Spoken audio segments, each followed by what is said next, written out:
कोलकाता के RG Kar medical college में junior doctor के साथ हुए दुष्कर्म और हत्या के मामले में न केवल मेडिकल समुदाय को बल्कि पूरे देश को हिलाकर रख दिया है। डॉक्टरों के साथ साथ आम जनता भी इस घटना से आक्रोशित है। देश भर में डॉक्टरों ने इस भयानक अपराध के विरोध में हड़ताल पर जाने का फैसला किया है, जिससे स्वास्थ्य सेवाओं पर भी बड़ा असर पड़ा है। अमलतास मेडिकल कॉलेज के छात्रों ने इस घटना के खिलाफ अपनी आवाज उठाने के लिए एक शांतिपूर्ण मोमबत्ती मार्च का आयोजन किया। इस मार्च में बड़ी संख्या में छात्र छात्राओं और डॉक्टरों ने हिस्सा लिया और कैंडल्स जलाकर मृतक डॉक्टर के प्रति अपनी संवेदनाएं व्यक्त की।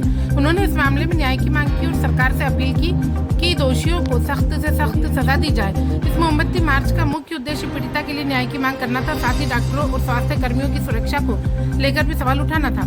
छात्रों ने जोर देकर कहा कि डॉक्टर जो समाज की सेवा में दिन रात जुटे रहते हैं, उनकी सुरक्षा सुनिश्चित करना सरकार की जिम्मेदारी है। यदि डॉक्टर सुरक्षित नहीं रहेंगे तो समाज का हर व्यक्ति खतरे में रहेगा। इस घटना ने चिकित्सा समुदाय के भीतर गहरी चिंता और असुरक्षा का भावना पैदा कर दी है।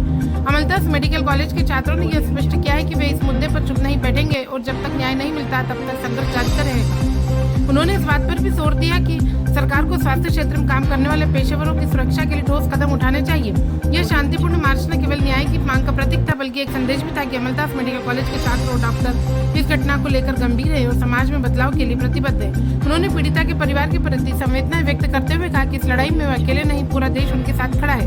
ब्यूरो न्यूज, हमारा देश। अपराधों को लेकर सरकार को ये करना चाहिए कि फास्ट से फास्ट इन ट्रायल्स होने चाहिए, फास्ट से फास्ट केस की इन्वेस्टिगेशन होना चाहिए और उसके बेसिस पर तुरंत डिसीजन होना चाहिए, सो दैट आइंदा इस तरह की हरकत करने के पहले सोसाइटी में लोग सोचें और हमें एक समाज में ऐसा मोरल डेवलप करना चाहिए कि जिससे लोगों को ये चीज समझ में आए। रैली कहाँ से कहाँ तक निकाली, कितनी लंबी रैली, कितने लोग शामिल हुए हैं? हॉस्पिटल के सामने से स्टार्ट करिए और हॉस्पिटल के प्रांगण में ही लेकर आए हैं।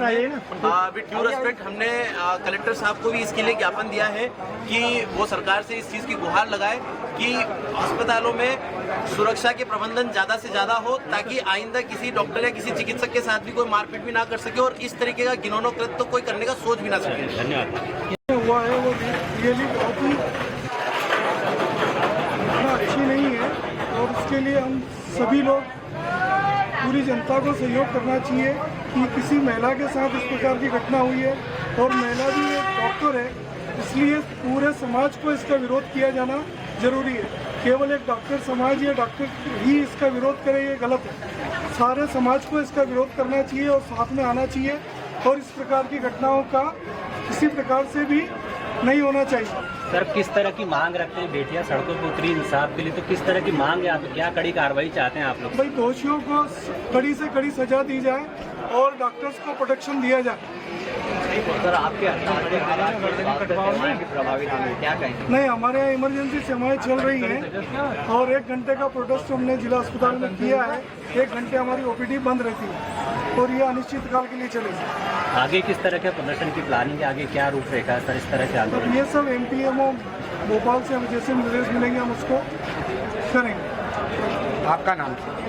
Doctor MS डोसर, CMHO Dewas. आज अमलतास अस्पताल के समस्त डॉक्टर्स, फैकल्टीज़, रेसिडेंट्स, सभी नर्सिंग स्टाफ बंगाल में हुई इस दुर्घटना के प्रति से बहुत आहत महसूस करते हैं और राज्य शासन, भारत शासन सभी से निवेदन करते हैं कि इनके खिलाफ, दोषियों के खिलाफ कड़ी से कड़ी सख्त कार्रवाई की जाए। और मैं चाहूँगा अस्पतालों में सारे डॉक्टर्स अपना जी जान लगा के प्रयास करते हैं तो उनकी सुरक्षा की दृष्टि और उनकी सुरक्षा की जिम्मेवारी राज्य शासन की होना ही चाहिए। इस बात पे हमें, समाज को भी इस बात पे ध्यान देना चाहिए कि आज तक जितने चिकित्सकों ने जितने मरीजों का इलाज किया है, उन मरीजों के और उन समाज के सभी सामाजिक संगठनों ने भी चिकित्सकों के समर्थन में अपनी जोरदार आवाज़ उठाना चाहिए। ऐसा नहीं होना चाहिए कि आज उनकी आवाज़ नहीं उठ रही है। इसी के साथ साथ मैं सारे महिला चिकित्सकों से भी ये निवेदन आह्वान करूंगा कि वो अपने साथ सदैव सेल्फ डिफेंस की स्किल सीखें, अपना 1 घंटा कम से कम सेल्फ डिफेंस स्किल सीखने में रखें और अपने पास भी सुरक्षा के साधन रखें, ताकि कभी भी ऐसे अत्याचारियों से उनका यदि सामना हो तो वो उसको वहीं के वहीं उसको निपटा सकें। हमारी आज की नारी कमज़ोर नहीं है, अबला नहीं है, वो लक्ष्मीबाई झांसी की रानी है, वो उनको वहीं के वहीं निपटाने में सक्षम है। कृपया सभी लोग इस बात का ध्यान रखें कि डॉक्टरों की सुरक्षा यदि आप करेंगे तो ही डॉक्टर आपकी सुरक्षा कर पाएंगे। जय Hind. We want justice. We want justice. We want justice. We want justice. 1 2 3 4 बंद करो ये अत्याचार। 1 2 3 4 बंद करो।